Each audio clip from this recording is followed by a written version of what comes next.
Muito tem se falado por aí sobre quais são os melhores investimentos para 2023, onde você deve colocar o seu dinheiro, mas eu não tenho visto tantas pessoas falarem sobre onde você não deve investir em 2023. Esse é o tema do vídeo de hoje. Nós vamos falar sobre aqueles investimentos que, na minha opinião, de acordo com o cenário que a gente está vivendo, não fazem sentido para a nossa carteira no atual momento. Então, se você se interessa por esse tema de vídeo, já deixe seu like aí embaixo. E se você é novo por aqui, se inscreve no canal também, que a gente está com uma meta bem ousada para janeiro agora, que é atingir 7,5 milhões de inscritos até a primeira semana de janeiro. Então ajuda a gente a bater essa meta aí. Fala galera, beleza? Meu nome é Henrique Stuart, eu sou certificado como especialista em investimentos pela Ambima e pra gente começar indo direto ao ponto, né? Primeiro investimento que eu separei aqui pra gente falar, que na minha opinião não faz sentido a gente investir hoje no atual cenário que a gente tá vivendo, são títulos de renda fixa pré-fixados. O que isso significa, né? Se você é novo no mundo dos investimentos, tá querendo descobrir um pouco mais sobre esse mundo, você precisa entender que quando a gente tá falando sobre títulos de renda fixa, a gente tem três grandes categorias de títulos. Nós temos os títulos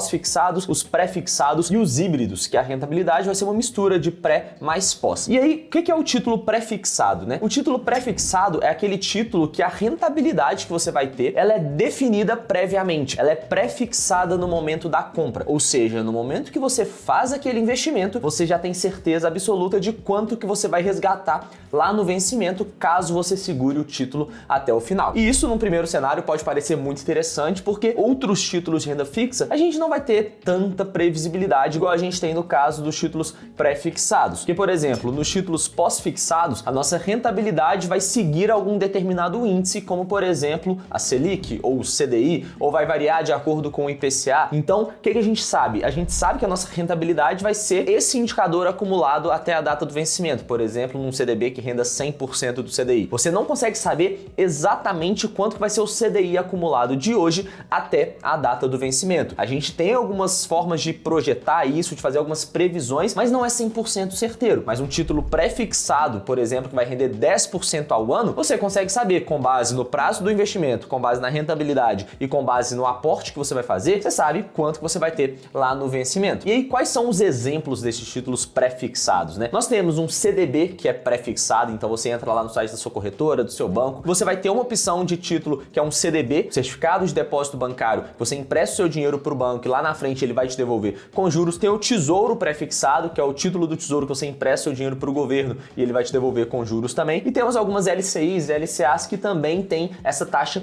pré-fixada. Só que quando a gente está falando sobre Tesouro Pré-Fixado, CDB Pré-Fixado e todos esses títulos que são pré-fixados, a gente tem dois grandes riscos que a gente precisa mencionar aqui, que na minha opinião eles fazem não fazer sentido a gente comprar esse título agora. Que primeiro é o risco de mercado. O risco de mercado nada mais é do que o risco de variação de preços do ativo ao longo do tempo. Porque pensa o seguinte, você comprou um título que vai render, por exemplo, 10% ao ano até a data do vencimento, sei lá em 2025. Só que de hoje até 2025 muita coisa pode acontecer. A taxa de juros pode variar, a gente pode ter uma crise na economia, a gente pode ter muita coisa acontecendo na economia que faz o preço desse título oscilar ao longo do tempo. Então o que acontece é o seguinte, na medida que a taxa de juros sobe, o preço do título cai, porque o preço de um título nada mais é do que o valor presente de todos os fluxos de caixa que ele vai te gerar ao longo do tempo. Então, se você tem um cenário que a curva de juros está abrindo, ou seja, o mercado está precificando taxas de juros a cada data de vencimento de hoje até, 2030, se essas taxas de juros projetadas estão subindo ao longo do tempo, como você pode ver nesse gráfico aí, e a expectativa é que essa taxa de juros continue subindo, o que vai acontecer é que o preço desse título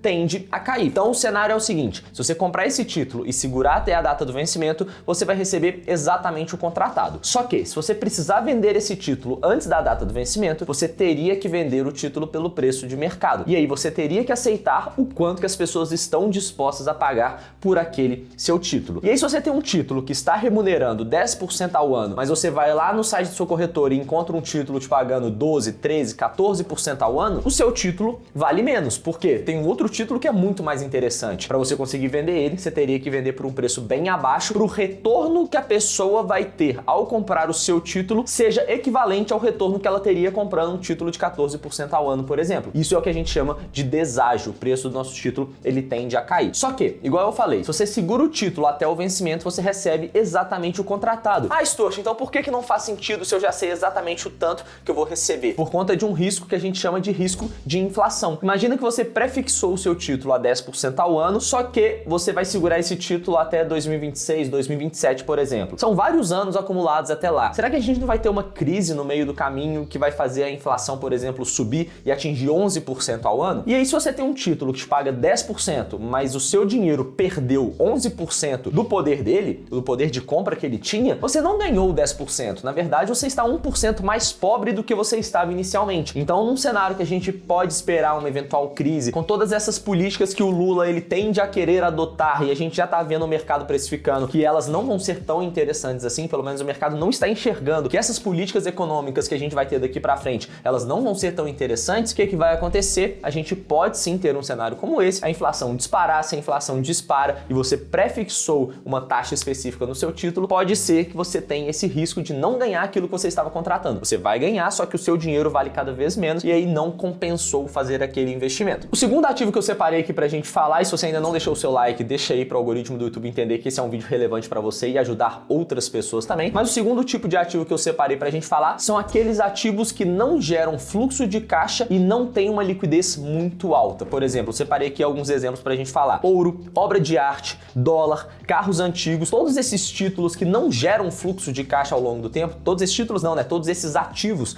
que não geram fluxo de caixa ao longo do tempo, para um cenário como esse que a gente está vivendo, na minha opinião, não são tão interessantes assim. Eu prefiro focar nos ativos que geram fluxo de caixa. Porque, basicamente, em tempos de crise, tem até aquele ditado, né? Cash is king. Ter dinheiro na mão, ter dinheiro em caixa é rei. Você tem muito mais poder se você tem dinheiro em caixa do que se o seu dinheiro tivesse imobilizado em algum ativo que não tenha tanta liquidez assim. Por quê? A gente tem algumas condições aqui que fazem isso fazer um pouco mais de sentido. Basicamente, em cenários de crise, todos os ativos eles tendem a se desvalorizar e é aí que acontece aquela maior oportunidade que a gente pode ter. As maiores oportunidades estão nesses cenários de crise. Então, a bolsa de valores despenca, alguns títulos prefixados, por exemplo, eles vão despencar também e aí faz sentido você comprar eventualmente. Então, você ter dinheiro em mão para poder aproveitar essas oportunidades em cenários de crise é muito interessante. Então, vale muito mais a pena você ter esse dinheiro em caixa. E aí, todos esses ativos que a gente falou aqui, ouro, dólar, obra de arte, carros antigos, esses ativos, eles não têm um valor intrínseco, ou seja, o valor deles, o preço de mercado deles, depende única e exclusivamente de oferta e demanda. Ou seja, se tem muita demanda, muita gente querendo comprar, o preço tende a subir. Só que se tem muita gente querendo vender, o preço tende a cair. Então, por oferta e demanda, a gente tem esse cenário. Só que é igual a gente falou, em cenários de crise, esses títulos eles tendem a cair, justamente porque na crise todo mundo quer ter dinheiro em caixa para aproveitar oportunidades. Então, todo mundo começa a vender esses ativos. E tem um outro segundo fator, que é a questão do custo de oportunidade. A gente está vivendo num cenário que a gente está com a taxa de juros de 14% ao ano. Ou seja, você comprar um título que o preço dele pode até se valorizar, mas ele depende de oferta e demanda, e você tem um outro título que ele já tem um valor intrínseco, que ele já te remunera a 14% ao ano, você deixar o seu dinheiro parado em algum título que não gera esse fluxo de caixa é um custo de oportunidade muito alto. Você está deixando de ganhar os 14% que você teria, por exemplo, no Tesouro Selic, que é um título super seguro. Então, por isso as pessoas preferem comprar esses títulos que geram caixa em cenários como esse. E aí, o que acontece? Eventualmente, o preço desses ativos tende a cair. Primeiro, porque a gente tem esse custo de oportunidade, e segundo, porque ter dinheiro em caixa é muito mais interessante, ter essa liquidez é muito mais interessante. Só que eu falei aqui sobre o dólar, né? E eu acho que sim, você deve expor a sua carteira a variações do dólar, principalmente em relação a esse cenário que a gente tende a viver ao longo dos próximos meses. Só que você não deve comprar a moeda dólar e ficar segurando o dólar debaixo do colchão, ou então ficar segurando numa conta corrente lá fora.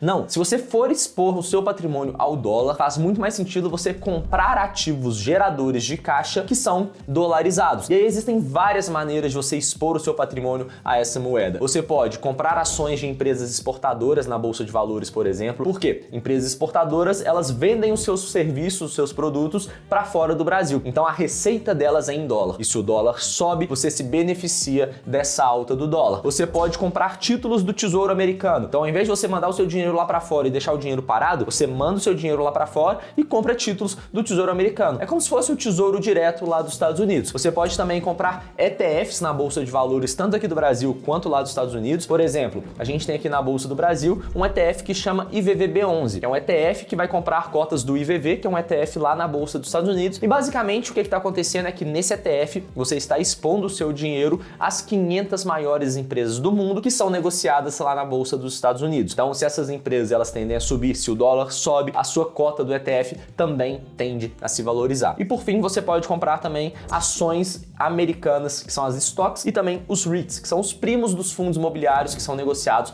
lá na Bolsa dos Estados Unidos também. Porque você está comprando o dólar e na hora que você compra esse dólar, se o dólar varia, você ganha essa valorização, só que o dinheiro não vai estar parado, você vai estar investindo nesses ativos que são geradores de caixa. E agora, se você chegou até esse momento do vídeo, comenta aqui embaixo até o fim, quero saber quem chegou até o final. Tamo junto e até a próxima.